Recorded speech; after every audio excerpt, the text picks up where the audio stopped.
पित्रोदा के बिगड़े बोल, कांग्रेस की खुलेगी पोल। काले गोरे के भेद में किसको है नफा, किसको नुकसान।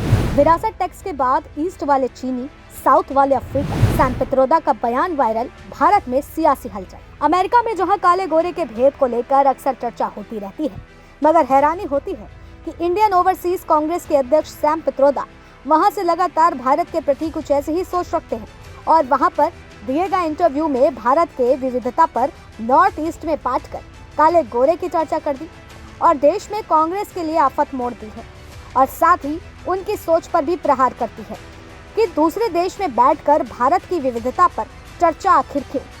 दरअसल आपको पहले पूरा मामला बताते हैं। सैम पित्रोदा ने विरासत टैक्स के बाद एक और विवादित बयान दिया है। पित्रोदा का एक वीडियो सामने आया है जिसमें वह भारत के अलग अलग हिस्सों में रहने वाले लोगों को विवादित रूप से तुलना करते नजर आ रहे हैं, जिसमें सैम पित्रोदा कहते हैं कि भारत एक अत्यंत विविधता भरा देश है जहां पूर्वी भारत में रहने वाले लोग चीनी के लोग जैसे, पश्चिम में रहने वाले अरब जैसे, उत्तर भारत में रहने वाले श्वेतों की तरह और दक्षिण में रहने वाले अफ्रीकी लोगों की तरह दिखते हैं, लेकिन इससे हमें फर्क नहीं पड़ता, हम सभी भाई बहनें हैं। उन्होंने कहा कि हम अलग अलग भाषाओं, धर्मों और रीति रिवाजों का सम्मान करते हैं। ये वही भारत है जिस पर मेरा भरोसा है, जहां हर किसी का सम्मान है और हर कोई थोड़ा बहुत समझौता करता है। लेकिन इन बातों को लेकर के प्रधानमंत्री ने जमकर कांग्रेस पर निशाना साधा है।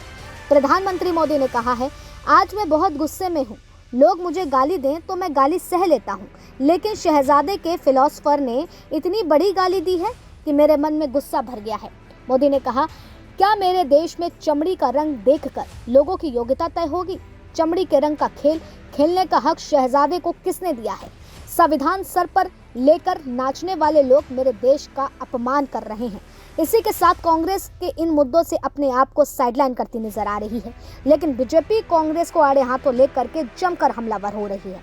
अब ऐसे में चुनाव से पहले यह लगातार बयान ऐसे जो कांग्रेस पार्टी के लिए मुश्किलें पैदा कर दें। अब देखना होगा कि आखिर कैसे इन सारे बयानों के झोंके से कांग्रेस खुद को बाहर निकाल पाती है।